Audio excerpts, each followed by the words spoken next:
everybody, welcome to Escape to Books. My name is Sarah, and this is a review of the book I just finished, The Humanoids and With Folded Hands by Jack Williamson.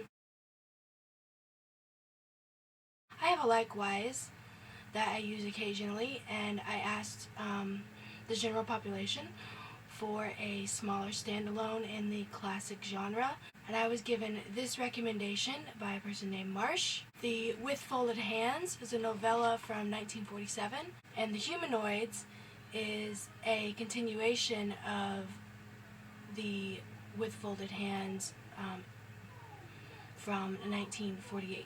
I listened to the audiobook on Hoopla. It had both of these books in one, which I would recommend.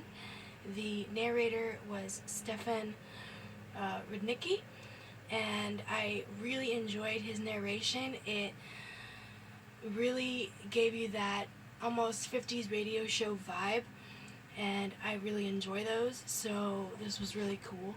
I think this would have been a great older sci-fi, like black and white style, almost like The Thing type of movie. It'd be really cool now with our technology to go back and make a black and white film about both of these subjects in this book.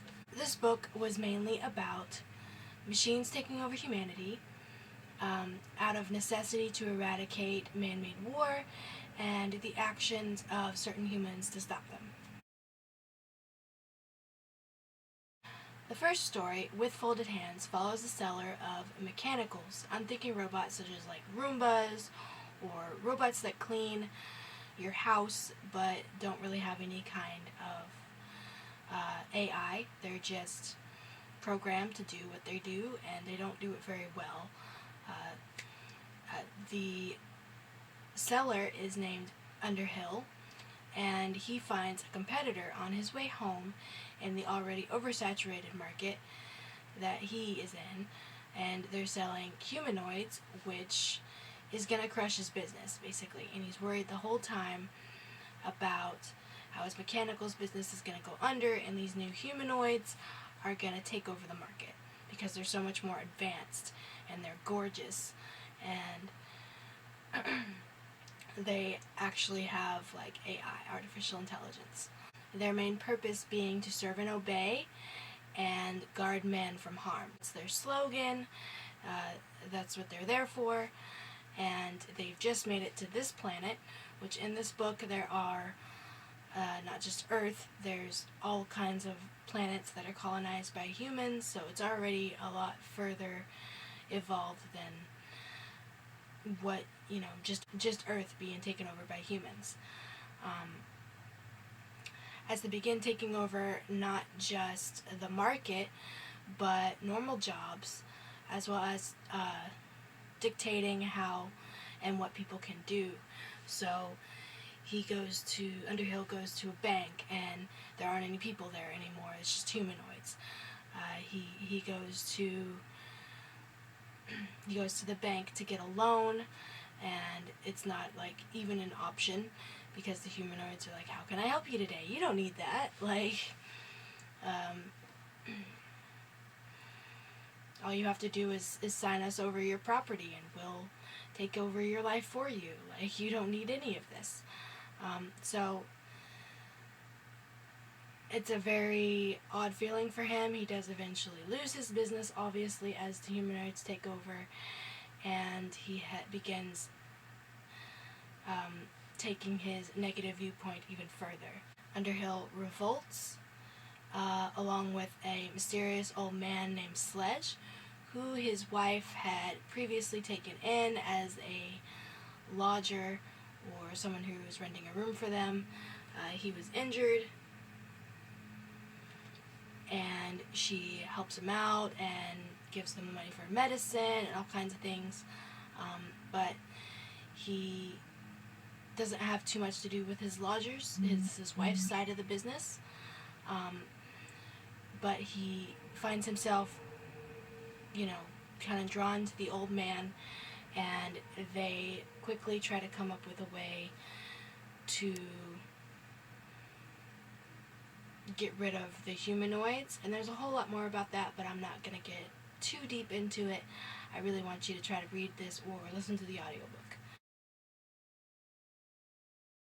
The second story, The Humanoids, is a continuation of the first story with new characters. It's about, I think, a couple hundred years down the line. It's on a totally different system of planets. And the new character that you follow in this is Dr. Forrester. He is made aware by the humanoids coming invasion by an unexpected source of special people that have abilities such as like telekinesis, teleportation, stuff like that, and they're in hiding. They seek him out to help destroy the humanoids' plot to guard man from harm. However, his planet is slowly taken over as well, and as things progress, they get seemingly harder and harder for Dr. Forrester and this small group of special people to, take over and take control. It's a great conclusion to the tale at the end, and I didn't really see it coming at all. This is a great story of technology going too far, something that we may be coming up on pretty fast as AI paintings and everything gets taken over, AI writings getting taken over. It's how far is too far with technology. But if you look at the story in a different way, it could also be of humanity finally breaking the destruction cycle, which we seem to follow. We go up so high in technology and in civility, and just to fall back down after we annihilate each other. This could be a good look at either of those two things, and I really enjoyed this book very much. It's a 5 out of 5 star read for me, and I hope to read more of Jack Williamson's books now. Even though this is an older writing style, it really flows, and like I said, it's got that 40s, 50s radio show theme in the audiobook, so I would definitely recommend the audiobook to anybody who wants a deep look at older sci-fi such as this. If you like the video, please like, share, and subscribe. Comment below if you've read this book before, or if you're thinking about reading it, or if you have any other suggestions like this that you would like to give me, please let me know, and I'll put them in the TBR. Thanks for watching, and as always, let's continue reading.